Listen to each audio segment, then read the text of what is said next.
ओम शांति।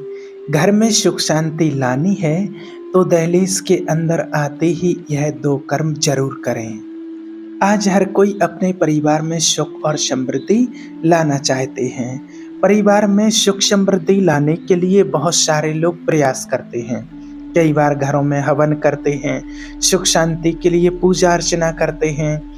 लेकिन क्या इन चीज़ों से वास्तव में सुख शांति संपन्न है? हम आज पूजा करते हैं, हमारे घर के वाइब्रेशन बदलते हैं, लेकिन एक दिन की पूजा से या एक दिन की इस विधि से हमारे घर के वाइब्रेशन नहीं बदलते हैं। लेकिन उस चीज़ को अगर हम रोज़ करते हैं तो घर के वाइब्रेशन बदलते हैं। आज परिवार में हर इंसान एक सुकून भरी जिंदगी जीना चाहता है, जहाँ पर खुशियाँ हो, सुख शांति हो। लेकिन कई बार हम उस सुख शांति को फेस नहीं कर पाते हैं या उस शांति को अपने घर में नहीं ले पाते हैं। बाहर से हम काम करके आते हैं, हम थके हुए होते हैं।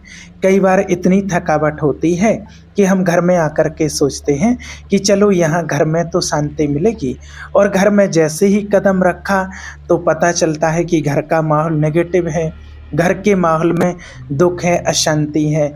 तो हम क्या कहते हैं कि इससे अच्छा तो फिर हम बाहर ही थे। हम उस माहौल को परिवर्तन नहीं करते हैं। हम ये कहते हैं कि मेरे पास चॉइस है कि मैं बाहर रहूं या घर में रहूं। अगर मुझे घर में सुख शांति नहीं मिल रही है तो फिर मैं बाहर ही चला जाता हूं। लेकिन अगर आपको अपने परिवार से प्यार है, आपको सामने नज़र आ रहा है कि मेरे परिवार की जो शांति है वो भंग होती जा रही है, मेरे परिवार में दुख अशांति का माहौल बनता जा रहा है, तो वहाँ पर आप उसको सुख समृद्धि में लेकर के आएँ, सुख शांति में उसको लेकर के आएँ। ऐसा नहीं कि मैं परिवार का साथ छोड़कर बाहर निकल जाऊं दोस्तों के साथ। नहीं, मुझे अपने घर के परिवार के माहौल को बदलना है, और हम अपने परिवार के माहौल को तभी बदल सकते हैं जब आप उस चीज़ से कनेक्ट हो पाए। आपको लग रहा है कि ये व्यक्ति मेरी बात को नहीं सुनते हैं, मेरी नहीं चलने दे रहा है, मैं अपने घर को बदलना चाहता हूँ, मैं अपने घर में सुख शांति लाना चाहता हूँ, लेकिन सामने वाला मुझे कहने नहीं दे रहा है। तो वहाँ पर उस व्यक्ति के अंदर की बात को समझें कि वो उसके संस्कार और उसकी बात क्यों नहीं मैच कर पा रही है। और हमें कोशिश करनी है संस्कार मिलाने की, उनकी बातों को पहचानने की, उनकी बातों को मैच करने की। और जहाँ व्यक्ति का स्वभाव और संस्कार मिल जाता है तो वहाँ परिवार में खुशियाँ ही खुशियाँ आने लगती हैं।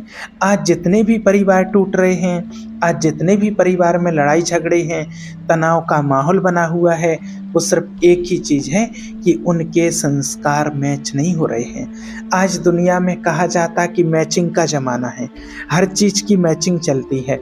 आपको कहीं प्रोग्राम फंक्शन में जाना है तो बहुत मैचिंग करके आप जाते हैं। साड़ी की मैचिंग हो गई, चप्पल, नैन पैलेस, हर चीज़ की मैचिंग करके आप जाते हैं। तो इन सारी स्थूल चीज़ों की मैचिंग तो हम कर लेते हैं, लेकिन अगर हमारे संस्कार नहीं मिलते हैं, संस्कार मैच नहीं करते हैं, तो फिर हमारा स्थूल चीज़ों की मैच करने का कोई लाभ नहीं होता है। अगर आपके संस्कार मिल जाएं, संस्कार एक दूसरे से मैच कर जाएं, तो घर में खुशियाँ ही खुशियाँ परिवारों में आ जाएं। लेकिन हम क्या करते हैं, जिस प्रकार से स्थूल चीज़ों की मैच करते हैं उसके लिए कितना परेशान होते हैं, कोशिश करते हैं, सब कुछ करते हैं, परिश्रम करते हैं। उसी प्रकार से अगर हम संस्कारों को मैच कर लें, परिवर्तन कर लें, उसके लिए थोड़ा मेहनत करें, थोड़े संस्कार अपने मिलाएं, थोड़े संस्कार सामने वाले के परिवर्तन करें, अपने संस्कारों का परिवर्तन करें, तो हमारे घर में बहुत अच्छा माहौल बन जाएगा। और जो रिश्ते टूटते जा रहे हैं, परिवार टूटते जा रहे हैं, वो परिवार टूटने से बच जाएंगे, वो रिश्ते फिर से उनके अच्छे से प्यार में बदल जाएंगे। तो उस व्यक्ति की बात को समझना है, माहौल को समझना है कि क्यों हमारी बात मैच नहीं हो रही। कई बार व्यक्ति के अंदर की कमियां वो सामने वाले व्यक्ति को पसंद नहीं होती हैं। हमारी जो नेचर है वो सामने वाले व्यक्ति को पसंद नहीं होती है। हम भले अपने घर में सुख समृद्धि लाने की कोशिश करते हैं, लेकिन वो आपको किसी और नज़र से देख रहा है।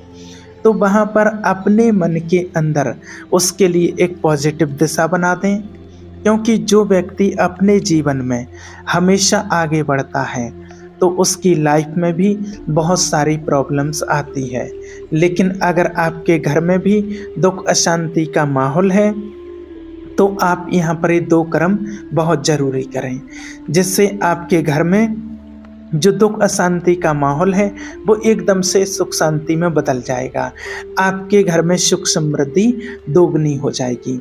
तो पहला कर्म आपको क्या करना है कि जब भी आप अपने घर की दहलीज के अंदर आते हैं या बाहर जाते हैं तो आप ये ज़रूर देखें कि मैं किसी को दुख देकर अंदर तो नहीं आ रहा हूँ या दुख देकर बाहर तो नहीं जा रहा हूँ। क्योंकि जब आप दुख दे कर के अंदर आते हैं या किसी को दुख दे कर के बाहर जाते हैं तो वो दहलीज है जो आपकी, वहाँ पर नेगेटिव ऑरा मंडल इकट्ठा हो जाता है। इस बात का आपको विशेष ध्यान रखना। अब जो भी उससे टकराएगा और वही चीज़ उसके साथ आप घर के अंदर आएगी तो आपके घर का माहौल कैसा बन जाएगा, नेगेटिव। लेकिन अगर आप खुशी से बाहर जा रहे हैं, भले आप काम करने के लिए जाते हैं, आप पढ़ाई करने के लिए जाते हैं, कोई कार्य करने के लिए जाते हैं, आप बिजनेस के लिए जाते हैं, तो जब भी आप घर से बाहर निकल रहे हैं तो आपका चेहरा स्माइलिंग वाला हो, खुशी खुशी से बाहर जाएं कि भगवान आप भी बाहर मेरे साथ चलो, मुझे इस फील्ड में काम करना है, प्रभु आप भी मेरे साथ चलो। और जब आप बाहर से अंदर आते हो तो आप सोचो कि भगवान मेरे साथ चलो, हम दोनों अपने घर में चलते हैं। तो जब भगवान को हम अपने आसपास महसूस करते हैं तो आपके घर की दहलीज का जो ऑरा मंडल होता है उसको वो बदल देता है। क्योंकि हमारे घर की दहलीज में बहुत सारी नेगेटिव चीज़ें होती हैं, लेकिन उन नेगेटिव चीज़ों को अगर मुझे ख़त्म करना है तो मुझे ये चीज़ ध्यान रखनी है कि खुशी से भगवान को साथ लेकर जाओ और खुशी से भगवान को साथ लेकर आओ। और अपने अंदर की जो कमियां हैं, जिन कमियों के कारण संस्कार मैच नहीं होते हैं, उन कमियों को अपने अंदर से आपको निकालना पड़ेगा। तो आपके अंदर हमेशा के लिए आपके घर में सुख शांति आ जाएगी। और होता आजकल क्या है, जिसके घर में बहुत ज़्यादा अशांति है, लड़ाई झगड़ा मचा हुआ है, तो वो लोग करते हैं कहीं हवन घर में करवाते हैं, देवी का पाठ करवाते हैं, मंत्र का जाप करवाते हैं, कहीं कुछ करवाते हैं, ऐसी विधियां अपनाते हैं। अब जब हवन करवाते हैं, पाठ करवाते हैं तो उसमें यज्ञ होता है और यज्ञ में बैठते हैं, उसमें घी चावल सकल वो बना करके, साकल बना करके और उसमें स्वाहा करते हैं। तो आपने 5 दिन 7 दिन जितने दिन तक हवन करवाया है, आप उस यज्ञ में बैठे हैं, उतने दिन तक तो आपके घर में शांति रहेगी जितनी देर आप उस वेदी पर बैठे हैं। और उसके बाद फिर जैसा माहौल था वैसा ही का वैसा हो जाता है। तो वास्तव में सच्ची शांति कब आएगी, आपके घर का माहौल कब परिवर्तन होगा, जो आपने वो सकल स्वाहा की है उस वेदी में, उस सकल के साथ जो आपने घी तिल जौ का सकल बनाते हैं और उसको जो स्वाहा करते हैं, पंडित जी मंत्र बोलते जाते हैं और आप उस वेदी में डालते जाते हैं स्वाहा। तो वो तो आपने डाल दिया, लेकिन उसके साथ साथ जब तक आप अपने अंदर की कमियां से, आपके अंदर क्रोध है, लोभ है, मोह है, काम है, इच्छाएं हैं, वासनाएं हैं, तृष्णाएं हैं, ईर्ष्या है, नफरत है, घृणा है, चुगली है, काम क्रोध लोभ मोह अहंकार है, इन सब चीज़ों को जब तक आप उस यज्ञ वेदी में स्वाहा नहीं करेंगे तब तक आपके घर में सच्ची सुख शांति नहीं आ सकती है। आप शांति के पीछे ही घूमते रहेंगे। तो इसलिए हमारे घर में अशांति का माहौल किन कारणों से बनता है वो आपको चेक करना है, और जिन चीज़ों से अशांति फैल रही है उनको हमें अपने अंदर से निकाल देना है। तो आपके घर में वास्तविक एक सुख शांति का माहौल बन जाएगा, घर का माहौल बहुत अच्छा होगा और आपके घर में सुख शांति आने लगेगी। तो ऐसा करने से आपकी दहलीज पर जो भी नेगेटिव बातें होंगी, नेगेटिव संकल्प, वाइब्रेशन होंगे, ऊर्जा होगी, वो ऑटोमेटिक कट होना शुरू हो जाएंगे। आज लाइफ में हम जो भी कार्य करते हैं, आज लोगों को थकावट क्यों हो रही है? क्या सोचते हैं कि मैं कर रहा हूँ। आज व्यक्ति मैं के पीछे इतना भाग रहा है कि उसे यही समझ में नहीं आ रहा है कि मैं हूँ कौन। अगर मैं कर रहा हूँ तो कराने वाला तो कोई और है। एक तरफ हम भगवान को कहते हैं करण करावनहार, और दूसरी तरफ हम खुद ही कहते हैं कि मैं कर रहा हूँ। मैं नहीं कर रहा हूँ, मैं तो मात्र निमित्त हूँ। भगवान ने मुझे इस कार्य के निमित्त बनाया है और बस मैं तो निमित्त मात्र कर रहा हूँ, और इसको कराने वाला, प्रेरणा देने वाला तो कोई और है, वो ईश्वर है, वो भगवान है। तो इस बात का आपको थोड़ा सा ध्यान रखना है कि जब आप घर से बाहर जाते हैं तो खुशी के साथ जाएं, और अंदर आएं तो भी खुशी के साथ आएं। तो आपका बाहरी जो माहौल है, बिजनेस करने के लिए जाते हैं आप, और वहाँ भी आपके पास खुशियाँ रहेंगी, और जब आप घर के अंदर आते हैं तो भी आपके पास खुशियाँ ही खुशियाँ रहेंगी। माहौल ही आपका खुशियों वाला बन गया तो सुख शांति ऑटोमेटिक दौड़ने लगेगी। और दूसरी चीज़ आपको क्या करनी है कि आपके घर में जब भी कोई व्यक्ति बाहर से आता है, उसका स्वागत अच्छे से आप बड़े प्यार से करें। आपके कोई रिलेशन में हो, कोई भी हो, क्योंकि प्यार एक जादुई छड़ी है। बहुत सारे लोगों ने इस प्यार की परिभाषा को ही बदल दिया। प्यार को एक नई दिशा दे दी है, प्यार को एक नेगेटिव रूप में ले गए हैं वो लोग। प्यार एक सुंदर शब्द है, क्योंकि 2.5 अक्षर का ये जो प्रेम शब्द है उसमें बहुत सार समाया हुआ है। वो प्रेम ही आपको भगवान से कनेक्ट करता है। लेकिन आज इंसान ने उस प्रेम या प्यार की परिभाषा को इतना गंदा बना दिया है कि लोग उस प्रेम से भी, उस प्यार से भी डरने लगे हैं। क्योंकि प्रेम और प्यार भगवान से कनेक्ट करने की चीज़ थी, आज हमने वो इंसानों से कनेक्ट करना शुरू कर दिया।